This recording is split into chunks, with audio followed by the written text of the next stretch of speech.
Hello guys, and welcome to another exciting video on this channel.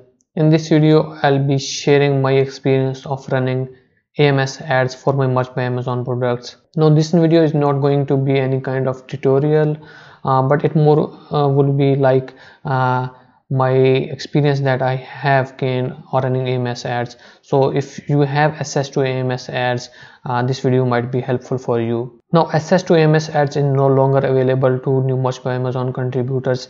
Amazon is currently working on it, and it might launch maybe some kind of new platform or something like that. They will launch these features soon, in which the new contributors will also have access to AMS ads. So but if you have access to AMS ads, and if you have been contributed maybe mainly in 2018 and before that, you might have access to AMS ads. So in that case, you might want to watch this video till the end. And also another thing that I would like to clarify here is that I have only run sponsored product ads. I have not run any kind of sponsored brand and sponsored display ads, because I found that sponsored product ads are one of the cheapest of the three options available on AMS platform. So I'll be mainly talking about the sponsored product ads, and I have run ads based on automatic targeting and also on manual targeting, and I have found that manual targeting is the best option available. If you are do not have much time, you might try automatic targeting, but in my case I would say that you will end up spending more as compared to manual targeting, because in manual targeting you will be able to control the keywords for which your products should appear in the search results. In manual targeting there are three match types available: broad match types, exact match types, and phrase match types.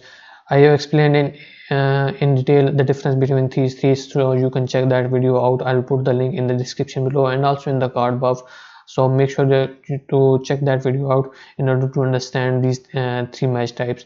And I have found that the broad match type worked best, at least it worked best for me. And another thing that if you combine these broad match types along with the negative keyword match types, that will help you a lot in controlling the cost of your campaign, and also it will give you better results. Now let's talk about the budgeting side of this whole thing. I would say that if you want your ads to be successful, you should have at least a budget of $100 per month for your all of this campaign, not for a single campaign. I'm talking about the complete thing.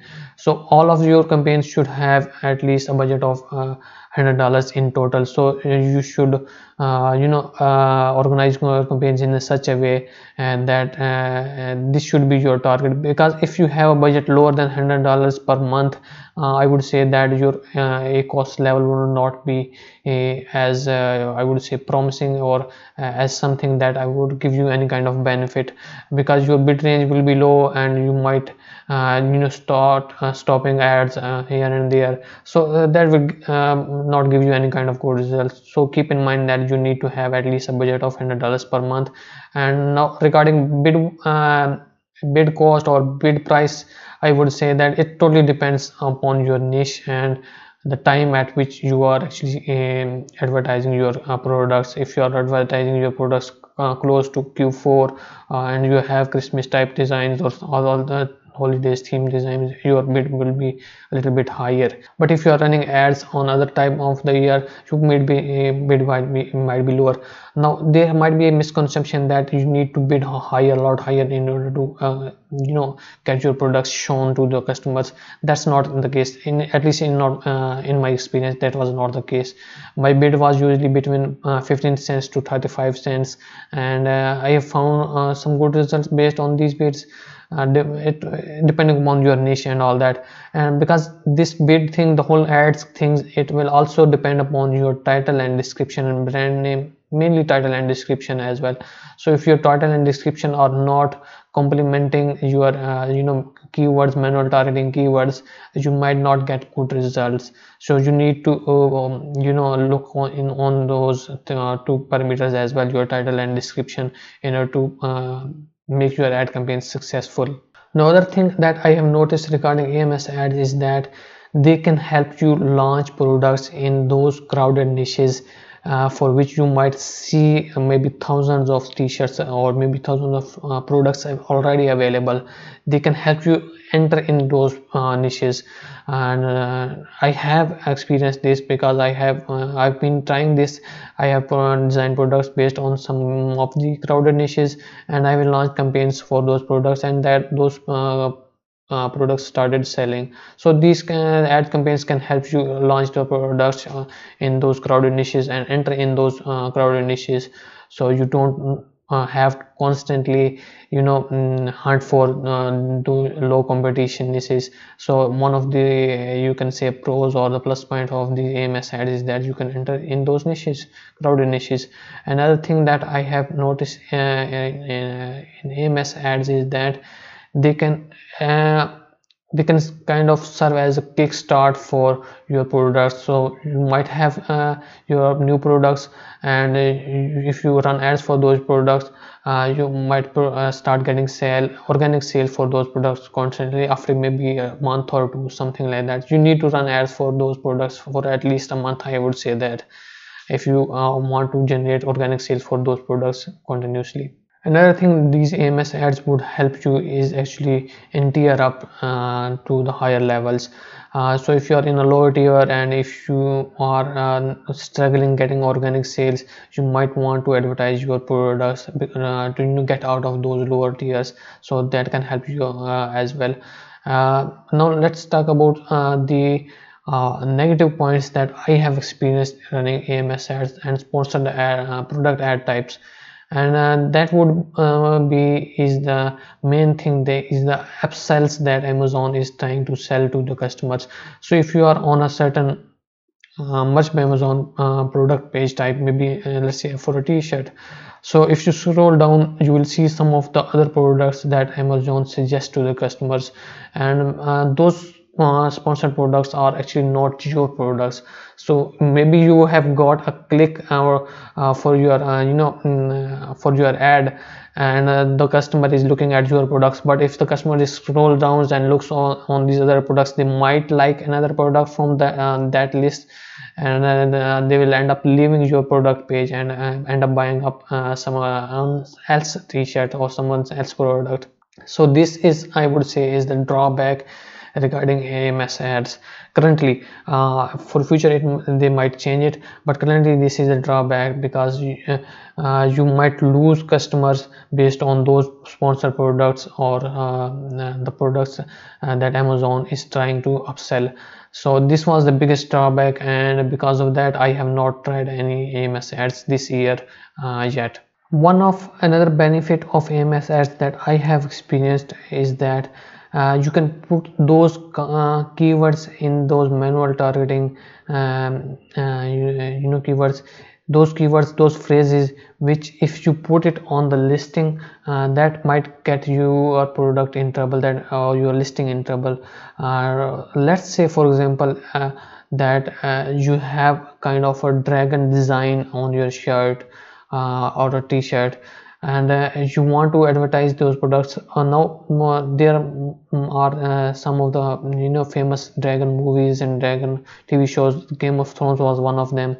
So if you put the words Game of Thrones in the listing or the actually in the title or description, you will get instant rejection for those products, and that will get your account in trouble. But if you advertise that dragon design, dragon product, t-shirt or any of the Much by Amazon product using that dragon design, and if you put the words Game of Thrones in those manual targeting, that will not be any kind of a problem for you, because you are advertising for that particular keywords.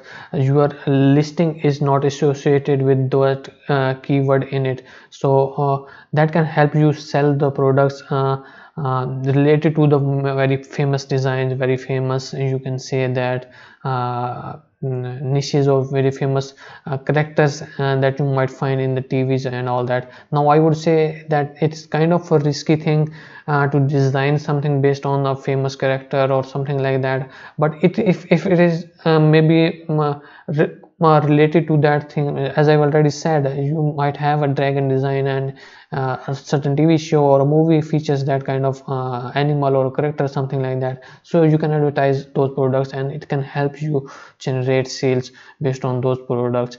So that is another thing that I have found to be helpful in this using AMS ads.